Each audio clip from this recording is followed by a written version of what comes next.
That left ear, torn clean at the tip, like something had bitten through it and walked away without finishing.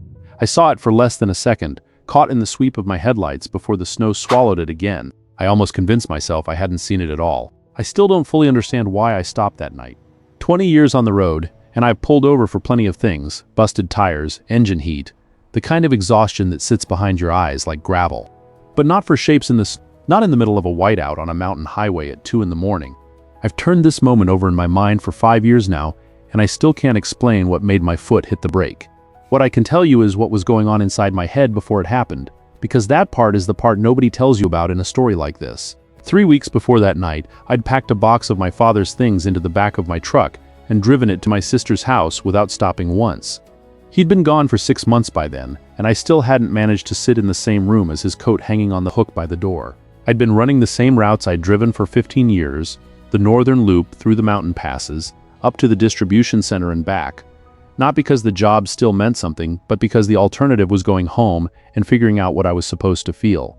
My dispatcher had asked me twice if I needed time off. I'd said no both times. Saying no was easier than admitting that the road was the only place I didn't have to be anyone in particular. That night I was running a late load through the Rockies, 7 hours into a 10-hour stretch, when the storm hit faster than the forecast had promised. The wind came first, the kind that doesn't push so much as shove, like it has somewhere to be and you're standing in the way. Then the snow came in sideways, thick enough to cut visibility down to the length of my hood. I slowed to 25, then 20, then 15, watching the white wall in front of me. The way you watch something you don't entirely trust. I had the heat cranked up and the radio off. I was thinking about nothing. That was the only thing I was any good at by then. Thinking about nothing. The shape appeared at the outer edge of my headlights, low to the ground, about 4 meters off the shoulder. My brain filed it as debris before my eyes had a chance to disagree. But then it moved. Not much, just a shift, a flinch, the kind of small involuntary motion that something makes when it's reached the edge of whatever it had left. I felt my foot ease off the accelerator without making a conscious decision about it. I coasted for maybe 100 meters before I actually stopped. I sat there with the engine running for what felt like a long time. The wipers worked against the snow in their slow, indifferent rhythm. I told myself it was probably a coyote. I told myself it was already dead or close enough that stopping wouldn't change anything. I told myself I had 600 kilometers left on the route and a delivery window I couldn't miss. All of those things were probably true. None of them moved me. And then, for no reason I could name then or now, I put the truck in park and opened the door. The cold hit me like a wall. It didn't ease in. It arrived all at once, filling my lungs before I'd taken 2 steps. I pulled my flashlight from the door pocket and moved toward the shoulder, my boots punching through the surface crust of the snow with every stride. The wind was loud enough to swallow the sound of my own breathing, and then the beam of my flashlight found him, and I stopped walking. He was a large dog, some kind of mix I couldn't identify right away, lying on his side in a shallow depression in the snow that his own body heat had melted around him. His coat was dark and matted with blood along his left flank. His breathing was shallow and audible even over the wind, a wet, ragged pull of air that told me his ribs were doing something they weren't supposed to. His eyes were open. That was the thing that stopped me cold, colder than the wind ever could. His eyes were open and they found me immediately, and they stayed on me with a steadiness that didn't belong to an animal that was dying. And there was that ear, the left one, up close now, caught in the full beam of my flashlight. Torn at the tip, the wound old and long healed over, the skin puckered and pale against the dark fur. I noticed it the way you notice a detail that doesn't fit the rest of the picture, a small wrong thing in a moment that was already strange enough. I filed it away without knowing why. I wouldn't understand why for another 5 years. I took off my jacket and wrapped him in it before I let myself think about whether that was a reasonable thing to do. He didn't struggle. He didn't make a sound. He just kept those eyes on me, steady, patient, like he'd been waiting for exactly this long, and not a minute longer. I carried him back to the truck, the way you carry something fragile, something borrowed, something you're not sure you deserve to be holding. When I set him in the passenger seat and got back behind the wheel, my hands were shaking and it had nothing to do with the cold. I pulled back onto the highway and drove into the storm, and somewhere beside me, wrapped in my jacket and bleeding quietly into the seat, a dog with a torn ear was deciding whether or not to stay alive. The vet in Durango told me he was lucky to be alive. She said it with the flat, professional calm of someone who has seen too many animals come through the door in worse shape to be surprised by any of it. She estimated he was somewhere between 2 and 3 years old, said the rib fractures were consistent with being struck by a vehicle, and that the wound on his flank had been open long enough that he'd been out in those conditions for at least several hours before I found him. No record of him anywhere in the county system. She looked at me over the top of her glasses when she said that last part, like she was giving me an opportunity to say something. I didn't say anything. I just looked at him through the glass partition, lying under a warming blanket with a tube in his leg, his chest rising and falling with the slow, deliberate effort of something that had decided, against considerable odds, to keep going. I named him Kodiak on the drive back to the motel. I don't know exactly why that name. Something about the weight of him, the dark coat, the way he'd looked at me in the snow like he'd already made his calculations and arrived at a conclusion. It felt like a name that belonged to something that had survived things I hadn't witnessed. I told myself it was temporary. I told myself I'd post notices, check the shelters, do the responsible thing. I did all of those things. Nobody came forward. And after 3 weeks of driving back to that motel in Durango every evening to sit on the floor next to his crate while he ate, I stopped pretending I was going to hand him to someone else. The first time I brought him in the truck, he sat in the passenger seat with the stillness of an animal who had decided to take nothing for granted. He didn't pace, didn't whine, didn't press his nose against the glass the way I expected. He just sat there, upright, watching the road ahead with what I can only describe as attention. Real attention, the kind that has weight to it. I'd been driving alone for so many years that the silence of another presence in the cab felt almost loud. It took me 2 full days to stop checking the seat to make sure he was still there. The routes didn't change, but something about the way I drove them did. I started noticing things I'd stopped seeing. The way the light changes over the high desert in the last hour before sunset, the particular blue of the sky above the tree line in the passes, the way a town looks from the highway at 3 in the morning, when every window is dark, and it seems like you're the only person moving in the world. I'm not saying Kodiak showed me any of that. I'm saying that having something in the seat next to you that is entirely present, entirely uncomplicated in what it needs from you, has a way of pulling you back into your own eyes. I'd been somewhere else for the better part of a year. The road started looking like the road again, instead of just the thing I drove through to get from one empty evening to the next. We fell into a rhythm the way 2 people fall into a rhythm, when they spend enough time in a small space together. Through necessity first, and then through something that starts to feel like preference. He'd sleep through the night stretches and wake up somewhere around dawn, standing with his front paws on the dashboard, watching the horizon line like he had an appointment with it. Rest stops became longer. I started carrying a second water bowl in the door pocket. I learned that he didn't like the sound of air brakes from other trucks, and that he did like gas station beef jerky, and that when he put his head on my thigh while I was parked and filling out the delivery log, he did it with a deliberateness that made it hard to believe it was accidental. But I need to be honest about something, because the story doesn't work if I'm not. I was grateful for him, yes. I was glad I'd stopped that night, yes. But there was still a part of me, a persistent grinding part that was waiting for the moment when all of it would stop mattering. My father had spent the last 2 years of his life trying to tell me something I didn't have the patience to hear, and I'd been on the road for both of those years, always with a delivery window that couldn't wait, always with a reason that wasn't really a reason. He died in October on a Tuesday while I was running a load through Nevada. My sister had called me 3 times before I picked up. I'd been awake. I just hadn't answered. That was the thing I was carrying. That was the weight that no number of miles had managed to shift. I kept moving because stillness meant sitting with it, and sitting with it meant admitting that I'd made a choice I couldn't undo. Kodiak couldn't have known any of that. But here's what I know now, 5 years later, looking back at those early months on the road together. He acted like he did. Not with pity. There was never anything soft or sorry in the way he looked at me. He acted like a creature that had assessed the situation, understood what was needed, and committed to it without negotiation. When I didn't sleep, he didn't sleep. When I went quiet for hours, he went quiet too, sitting with the silence instead of trying to fill it. And sometimes in the long stretches between cities, when the highway opened up ahead of us like a sentence that hadn't finished yet, he'd turn and look at me. Not at the road, not at the window, at me, directly with those steady dark eyes. For just long enough that I'd have to look back. I never knew what to do with that look. I filed it away the same way I'd filed away the torn ear on the night I found him, without understanding yet what it was trying to tell me. The morning I decided to leave Kodiak behind, I told myself it was the practical thing to do. The company had brought in a new contract, a regional distribution deal that meant shorter runs, rotating depots, and a supervisor who'd made it clear in the first meeting that pets in the cab were a liability he wasn't willing to carry. I had 2 weeks to comply, or find another outfit. I sat in the parking lot of a truck stop outside of Albuquerque and ran the numbers the way you run numbers when you've already made a decision, but need the arithmetic to confirm it. The numbers said it was simple. Nothing about it felt simple. What I didn't say out loud, not to my sister, not to my dispatcher, not to anyone, was that the real reason I was considering it had nothing to do with the contract. It had to do with what I'd started noticing about myself around month 14. I was sleeping better, not perfectly, not without the occasional 3 in the morning accounting of the things I couldn't change, but better, the kind of sleep where you go under and stay there. I was eating at actual meal times instead of grabbing gas station food at 4 because I'd forgotten to stop. I was in some measurable and undeniable way doing better. And something in me had decided that I didn't deserve that a man who'd let his father die without picking up the phone 3 times in a row had no business feeling okay. Kodiak didn't know about the contract. He didn't know about any of it. What he did know, and I say this knowing how it sounds, was that something had shifted. I watched it happen over those 2 weeks in ways I couldn't explain away. He stopped sleeping through the night, upright in the passenger seat at 2 when I checked the rearview mirror. Not agitated, not whining, just awake and watching. He started staying closer at rest stops, where he'd always ranged a little before, sniffing the perimeter, doing his independent reconnaissance of whatever patch of asphalt we'd landed on. Now he circled back every 30 seconds, touching his nose to my hand before going out again, like he was checking coordinates.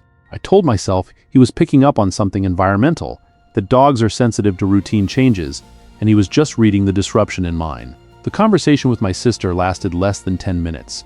She'd said yes before I finished the sentence. Of course she would. She'd always had more room in her heart than I knew what to do with, and we agreed I'd drop him off the following Sunday. I drove the rest of that week, with the weight of it sitting in my chest like something I'd swallowed wrong. Kodiak rode in the passenger seat the same as always, watching the road ahead with that particular attention of his, and sometimes I'd catch myself looking at him for longer than was safe while driving, memorizing details the way you memorize things when you know a clock is running. The line of his jaw, the way his ears moved independently when 2 sounds happened at once. That torn tip on the left one, pale and puckered, healed over but permanent, a marker of whatever he'd survived before I found him. Saturday night I parked at a rest stop outside of Santa Fe and sat in the dark for a long time without turning off the engine. Kodiak had his head on my thigh, his eyes open and catching the low light from the dashboard, still in the way he got still when something mattered. I thought about my father's coat on the hook by the door. I thought about the phone ringing 3 times while I was awake in a Nevada motel and chose not to answer. I thought about the box I'd handed to my sister without looking inside, because looking inside would have required me to stand still long enough to feel the full weight of what I'd forfeited. And then I thought about that night on the mountain highway, the shape in the snow, the moment just before I stopped, when I'd told myself it was probably already dead, and how I'd stopped anyway. I don't know how long we sat there. Long enough for the engine to warm the cab past comfortable, long enough for the trucks pulling in and out of the lot to stop registering as noise. When I finally moved, I reached over and put my hand on top of Kodiak's head, and he turned and looked at me with those steady dark eyes, the same look he'd given me from the snow, the same look he gave me on every long stretch between cities when the highway opened up and the world went quiet. For the first time since I'd found him, I didn't file it away. I let it land. I let it mean what it meant. I called my sister the next morning and told her the plan had changed. She said she already knew that she'd known since I called to make the arrangement, because I'd described him for 20 minutes straight without realizing I was doing it, and nobody talks about something that way unless they're already certain. I found a new outfit 3 days later, an independent contractor arrangement that gave me the northern routes and no supervisor interested in what was riding in my passenger seat. It paid less. It was worth more than I knew how to calculate at the time. What I didn't understand yet, what I wouldn't understand until everything fell apart on a mountain road 4 years later, was that none of it was really about me finding a better situation. It was about what happens when something decides you're worth staying for and you finally stop arguing with it. The argument, as it turned out, was only just beginning. The last thing I remember clearly is the sound the guardrail made, not the impact, the sound just before it, a high metallic shriek like something being torn out of a wall, the kind of sound that exists for half a second before your brain has time to process what it means. Then the world tilted. Then it didn't stop tilting. Then there was nothing. It was the northern loop. February, 5 years to the month after the night I'd found him on that same stretch of mountain highway. Same pass, same elevation, same winter that never quite decides whether it's done with you. I'd made the run 400 times by then, maybe more. I knew every curve, every shadow the rock walls threw across the road in the early morning, every patch of asphalt that held ice longer than the rest. I knew it well enough to trust it. That was probably the problem. I came around a long descending curve at a speed that was legal and reasonable for the conditions I'd assessed 3 minutes earlier. And the conditions had changed in those 3 minutes, in a way I had no time to account for. Invisible, frictionless, indifferent. The front wheels went first, then the trailer pushed, and for about 2 seconds I was doing everything right, and it made absolutely no difference. The truck went through the guardrail on the right shoulder and dropped. I don't know how far. The investigators told me later, and I wrote the number down somewhere, but it stopped meaning anything to me after a while. The cab hit the slope and rolled, and somewhere in that rolling I hit my head on something and the lights went out completely. I didn't feel the cold. I didn't feel anything. I was just gone. Kodiak was in the passenger seat when it happened. Harness clipped to the anchor point I'd installed 18 months in, after a hard break outside of Taos, had sent him into the dashboard and scared 10 years off my life. The harness held. That's the first thing the paramedics told me when I was coherent enough to ask. They said the dog was shaken but uninjured, that he'd been in his harness, that whoever had set that up had probably saved his life. I didn't tell them I'd spent an afternoon watching installation videos on my phone in a parking lot because I couldn't afford to get it wrong. Some things you just do without needing credit for them. The truck had gone off the road on a section of highway with no cell signal and no line of sight from the road above. The cab was on its side in a ravine, partially obscured by the slope, and a stand of pines that had stopped the slide. A driver going the other direction had seen the gap in the guardrail and called it in, but he hadn't seen where we went. The dispatcher logged the call at 6:42 in the morning. The search team reached the highway overlook at 7:15. From up there, in that light, in that terrain, with that much snow on the slope, they couldn't see us. They could see the broken rail. They could not see where it led. What they could hear was Kodiak. The first responder, a woman named Clara, who would later tell me the story 3 times before I could hold all of it at once, said she heard him before she saw anything.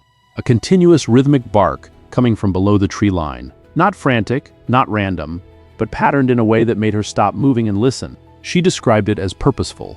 She used that word specifically. Purposeful. Like something that understood the difference between making noise and communicating. She followed the sound down the slope for approximately 40 meters through knee-deep snow and found the cab on its side against a pine. Driver's door facing up, and a large dark dog standing on the exposed undercarriage, barking at her with the focused intensity of something that had been doing it long enough to know it was the only thing that mattered. I was unconscious, pinned by the steering column against the door below him, losing heat fast. The temperature at that elevation that morning was -14. The paramedics told me later that another 30 to 40 minutes in those conditions, in my state, with no external heat source, would have changed the outcome of the story I'm telling you right now. I don't spend a lot of time with that number, but I don't forget it either. They had to lift Kodiak off the cab to get to me. Clara said he let them, that the moment they moved toward the door with the extraction equipment, he stepped back and sat down on the slope in the snow and watched, still and quiet with the absolute patience of something that has done its part and knows it. She said she'd worked search and rescue for 11 years and had never seen an animal do that, make the noise until the noise had done its job, and then stop. She said it twice, both times with the same expression, like she was still trying to categorize it. I understood that expression. I'd been trying to categorize him for 5 years. I woke up in a hospital in Denver with 2 broken ribs, a fractured collarbone, a concussion rated as moderate to severe, and a frostbite assessment on my left hand that would keep a specialist busy for the next several weeks. My sister was sitting in the chair by the window when I came around, and the first thing I said to her, she told me this later, because I have no memory of it, was not a question about what had happened, or where I was, or how bad the damage was. The first thing I said was his name. She said yes. She said he was fine. She said he was at the emergency vet 2 blocks away being checked over, and that he had been sitting at the front of the kennel facing the door since they'd brought him in, and that the staff had started calling him the dog who was waiting. I closed my eyes and didn't say anything else for a long time. Some things don't need words right away. Some things need a minute to be real before you try to put them into sentences. They brought him to my hospital room on the 3rd day. Someone on the staff had made a call, bent a rule, decided that whatever policy existed about animals in recovery wards was less important than what was visibly needed. I heard the click of his nails on the hallway floor before I heard anything else.